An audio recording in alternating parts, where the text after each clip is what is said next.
नमस्कार दोस्तों, आइए सुनते हैं मुंशी प्रेमचंद द्वारा लिखी कहानी स्वर्ग की देवी। वाचन है नीतू श्रीवास्तव का। अगर आपने अभी तक मेरे चैनल को सब्सक्राइब नहीं किया है तो प्लीज़ चैनल को सब्सक्राइब कर लें और ढेरों नई कहानियों को सुनने के लिए साथ में लगे बेल आइकन को प्रेस करें, लाइक करें, कमेंट करें। आपका कमेंट हमारे चैनल के लिए बहुत महत्वपूर्ण है। आइए सुनते हैं कहानी स्वर्ग की देवी। भाग्य की बात है, शादी विवाह में आदमी का क्या अख्तियार। जिसे ईश्वर ने या उनके नायबो ब्राह्मण ने तय कर दी उससे हो गई।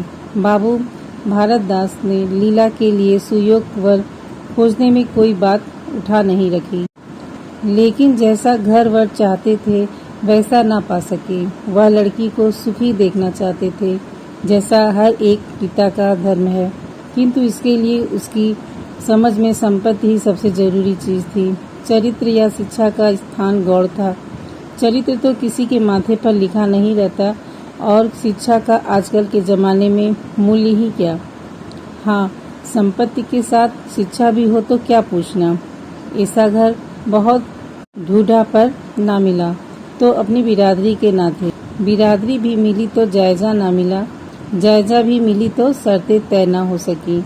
इस तरह मजबूर होकर भारत दास को लीला का विवाह लाला संत सरन के लड़के सीता सरन से करना पड़ा। अपने बाप का इकलौता बेटा था, थोड़ी बहुत शिक्षा भी पाई थी, बातचीत सलीके से करता था, मामले मुकदमे समझता था और जरा दिल का रंगीला। सबसे बड़ी बात यह थी कि रूपवान, बलिष्ठ, प्रसन्न मुख, साहसी आदमी था, मगर विचार वही बाबा आदम के जमाने के थे। पुरानी जितनी बातें हैं सब अच्छी नहीं, जितनी बातें हैं सब खराब। जायदाद के विषय में जमींदार साहब नए नए दफों का व्यवहार करते थे। वहाँ अपना कोई अख्तियार न था, लेकिन सामाजिक प्रथाओं के कट्टर पक्षपाती थे। सीता सरन अपने बाप को जो करते या कहते हुए खुद भी कहता था, उसमें खुद सोचने की शक्ति ही न थी। बुद्धि की मंदता बहुधा सामाजिक अनुदारता के रूप में प्रकट होती है। लीला ने जिस दिन घर में पांव रखा उसी दिन उसकी परीक्षा शुरू हुई। वे सभी काम जिनकी उसके घर में तारीफ होती थी यहाँ वर्जित थे। उसे बचपन से ताजी हवा पर जान देना सिखाया गया था। यहाँ उसके सामने मुख खोलना भी पाप था।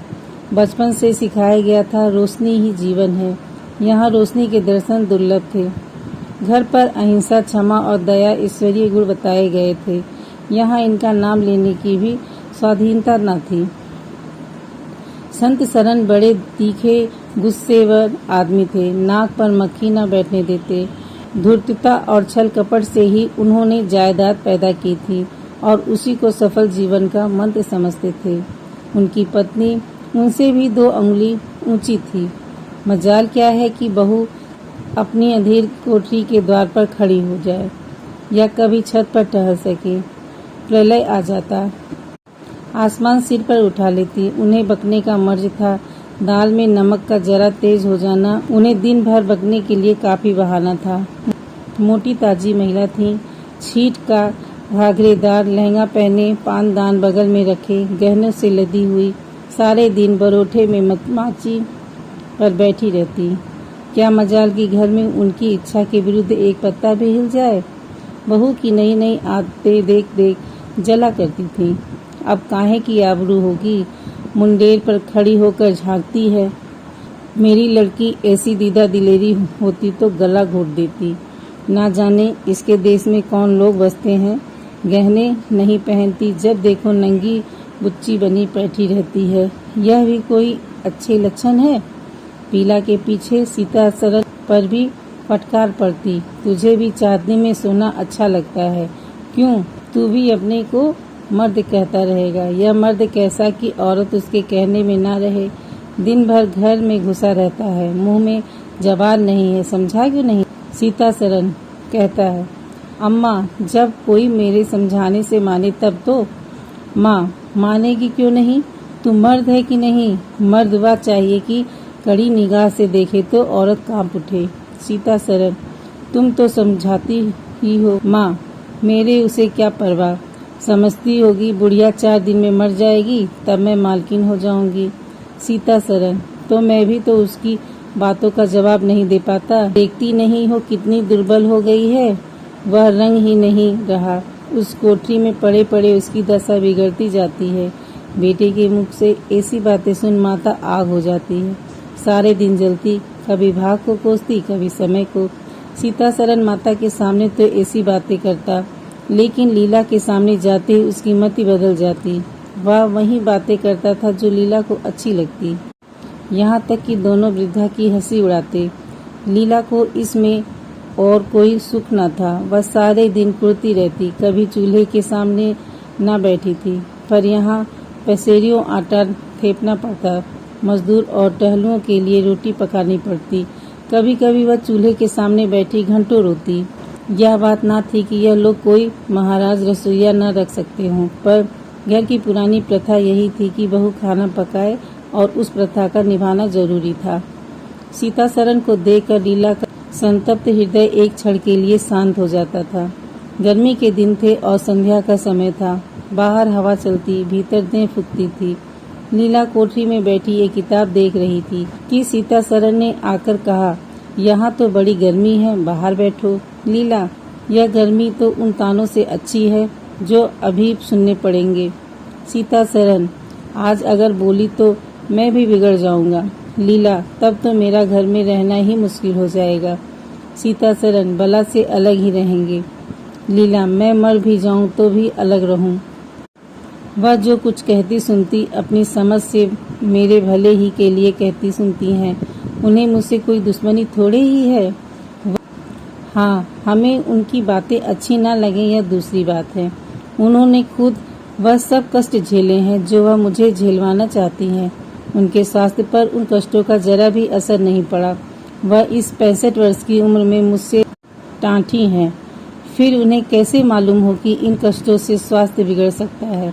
सीता सरन ने उसके मुरझाए हुए मुख की ओर करुणा नेत्रों से देखकर कहा, तुम्हें इस घर में आकर बहुत दुख सहना पड़ा। यह घर तुम्हारे योग्य न था। तुमने पूर्व जन्म में जरूर कोई पाप किया होगा। लीला ने पति के हाथों से खेलते हुए कहा, यहाँ न आती तो तुम्हारा प्रेम कैसे पाती। 5 साल गुजर गए। लीला 2 बच्चों की माँ हो गई। एक लड़का था, दूसरी लड़की। लड़के का नाम जानकी सरन रखा गया और लड़की का नाम कामिनी। दोनों बच्चे घर को गुलजार किए रहते थे। लड़की दादा से हिली थी, लड़का दादी से। दोनों शोक और शरीर थे। गाली दे बैठना, मुंह चिढ़ा देना तो उनके लिए मामूली बात थी।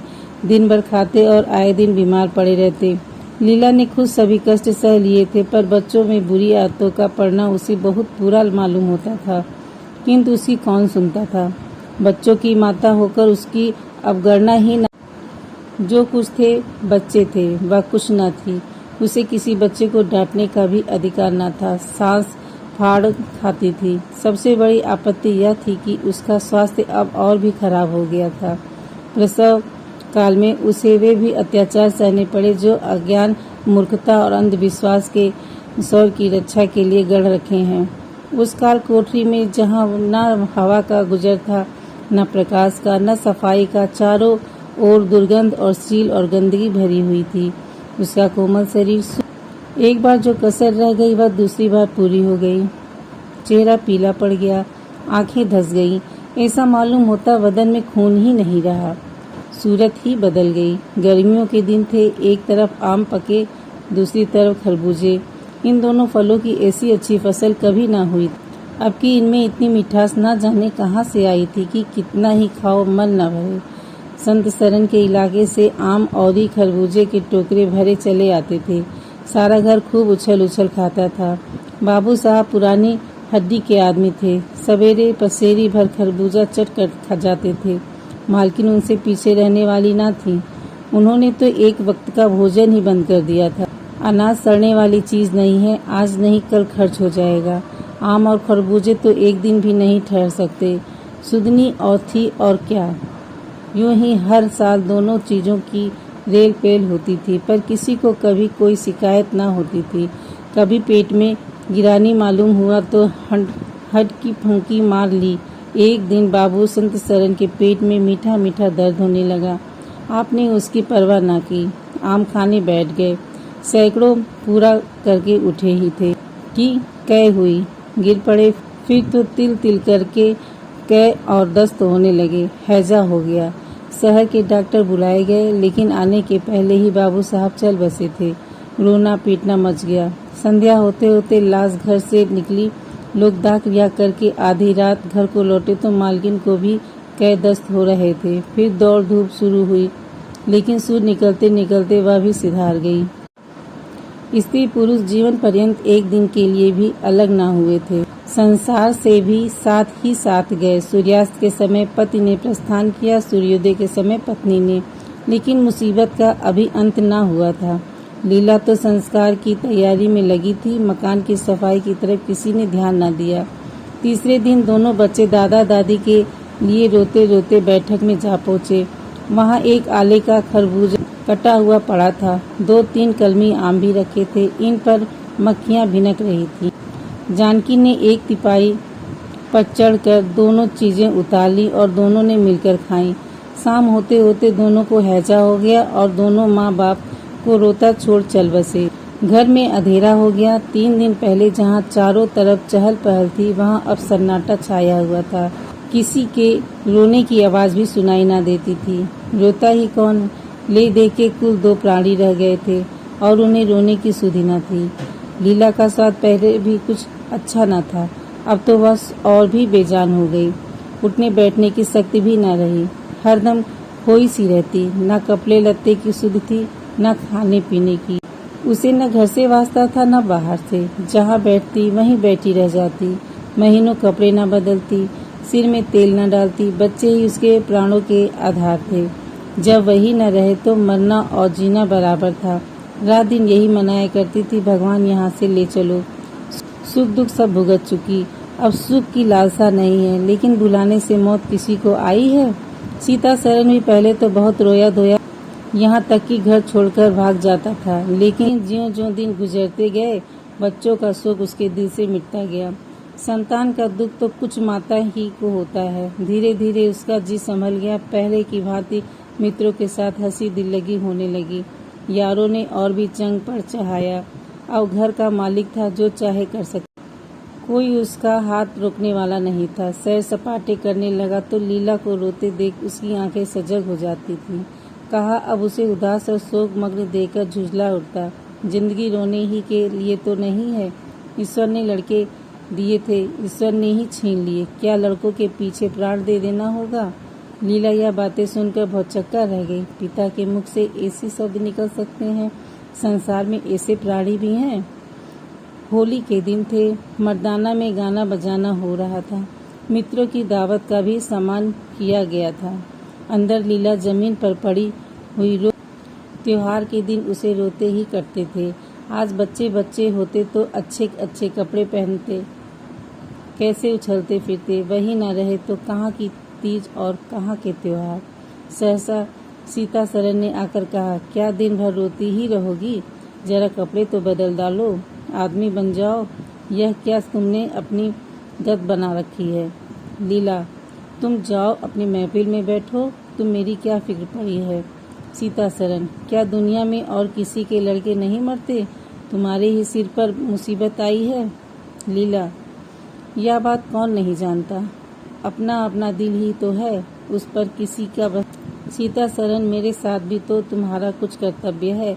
लीला ने कुतूहल से पति को देखा, मानो उसका आंसर नहीं समझी। फिर मुंह फेर कर रोने लगी। सीता सरन, मैं अब इन मनहूसियत का अंत कर देना चाहता हूँ। अगर तुम्हारा अपने दिल पर काबू नहीं तो मेरा भी अपने दिल पर काबू नहीं है। मैं अब जिंदगी भर मातम नहीं मना सकता। लीला, तुम रंग राग मनाते हो, मैं तुम्हें मना तो नहीं करती। मैं रोती हूँ तो क्यों नहीं रोने देते? सीता सरन, मेरा घर रोने के लिए नहीं है। लीला, अच्छी बात है, तुम्हारे घर में ना रहूंगी। लीला ने देखा मेरा स्वामी मेरे हाथ से निकले जा रहे हैं। उन पर विषय का भूत सवार हो गया है और कोई समझाने वाला नहीं है। वह अपने होश में नहीं है। मैं क्या करूं? अगर मैं चली जाती हूं तो थोड़े ही दिनों में सारा ही घर मिट्टी में मिल जाएगा। इनकी वही हाल होगी जो स्वार्थी मित्रों के चंगुल में फंसे हुए नौजवान रईसों का होता है। कोई उल्टा घर में आ जाएगी और इनका सर्वनाश कर देगी। ईश्वर, मैं क्या करूं? अगर इन्हें कोई बीमारी हो जाती तो क्या मैं उस दशा में इन्हें छोड़कर चली जाती? कभी नहीं। मैं तन मन से इनकी सेवा करती रहूंगी। ईश्वर से प्रार्थना करती हूँ, देवताओं की मनौतियाँ करती। माना इन्हें शारीरिक रोग नहीं है, लेकिन मानसिक रोग अवश्य है। आदमी रोने की जगह हंसते और हंसने की जगह रोए, उसके दीवाने होने में क्या संदेह है। मेरे चले जाने से इनका सर्वनाश हो जाएगा। इन्हें बचाना मेरा धर्म है। हाँ, मुझे अपना शोक भूल जाना होगा। रोऊंगी, रोना तो तकदीर में लिखा ही है। रोऊंगी, लेकिन हंस हंस कर अपने भाग्य से लड़ूंगी। जो जाते रहे उनके नाम के सिवा और कर ही क्या सकती हूँ, लेकिन जो है उसे न जाने दूंगी। एक टूटे हुए हृदय, आज मेरे टुकड़ों को जमा करके एक समाधि बनाऊं और अपने शोक को इसके हवाले कर दूं। ओ रोने वाली आँखों, आओ मेरे आंसुओं को अपनी विहंसित छटा में छिपा लो।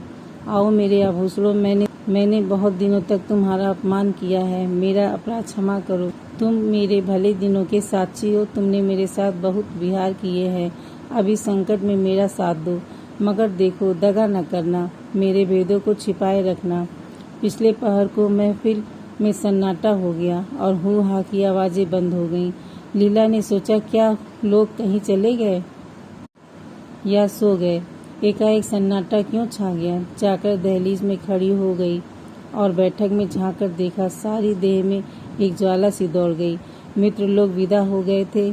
समाजियों का पता न था। केवल एक रमणी मसनद पर लेटी हुई थी और सीतासरन सामने झुका हुआ उससे बहुत धीरे धीरे बातें कर रहा था। दोनों के चेहरों और आंखों से उनके मन के भाव साफ झलक रहे थे। एक की आंखों में अनुराग था, दूसरी की आंखों में कटाक्ष। एक भोला भाला हृदय एक मायाविनी रमणी के हाथों लुटा जाता था। लीला की संपत्ति को उसकी आंखों के सामने एक छलनी चुराई जाती थी। लीला को ऐसी क्रोध आया कि इसी समय चलकर इस उल्टा को आड़े हाथों लूं, ऐसा दुत्कारूं, वह भी याद करे, खड़े खड़े निकाल दूं। वह पत्नी भाव जो बहुत दिनों से सो रहा था जाग उठा और विकल करने लगा, पर उसने जब्त किया। वेग में दौड़ती हुई तृष्णाएं अकस्मात न रोकी जा सकती थीं। वह उल्टे पांव भीतर लौट आई और मन को शांत करके सोचने लगी। वह रूप रंग में, हाव भाव में, नखरे तिल्ले में उस दुष्टा की बराबरी नहीं कर सकती थी। बिल्कुल चांद का टुकड़ा है। अंग अंग में स्फूर्ति भरी हुई है। पोर पोर में मत छलक रहा है। उसकी आंखों में कितनी तृष्णा है। तृष्णा नहीं बल्कि ज्वाला है। लीला उसी वक्त आईने के सामने गई। आज कई महीनों के बाद उसने आईने में अपनी सूरत देखी। उस मुख से एक आह निकल गई। शोक ने उसकी काया पलट कर दी थी। उस रमणी के सामने वह ऐसी लगती थी जैसे गुलाब के सामने जूही का फूल। सीतासरन का कुमार शाम को टूटा। आंखें खुली तो सामने लीला को खड़े मुस्कुराते देखा। उसकी अनोखी छवि आंखों में समा गई। ऐसे खुश हुए मानो बहुत दिनों के वियोग के बाद उसे भेंट हुई हो।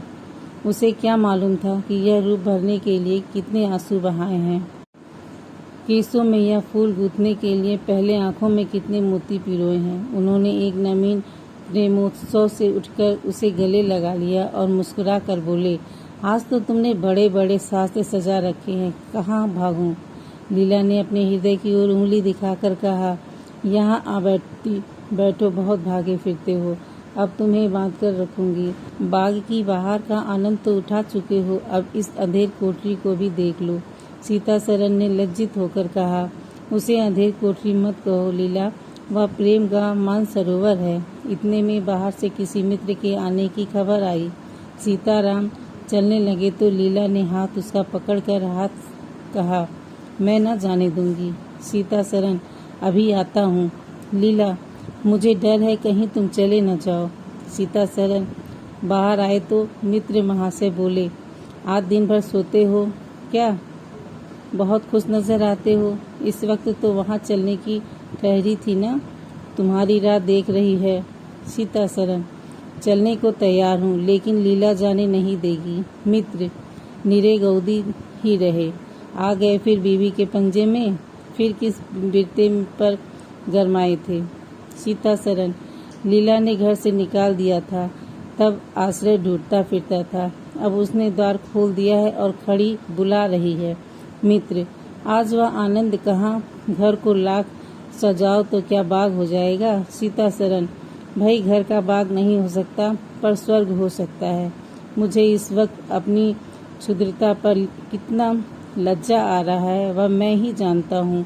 जिस संतान शोक में उसने अपने शरीर को भुला डाला और अपने रूप लावण्य को मिटा दिया, उसी शोक को केवल मेरा एक इशारा पाकर उसने भुला दिया। ऐसा भुला दिया मानो कभी शोक हुआ ही नहीं। मैं जानता हूँ बड़े से बड़े कष्ट सह सकती है, मेरी रक्षा उसके लिए आवश्यक है।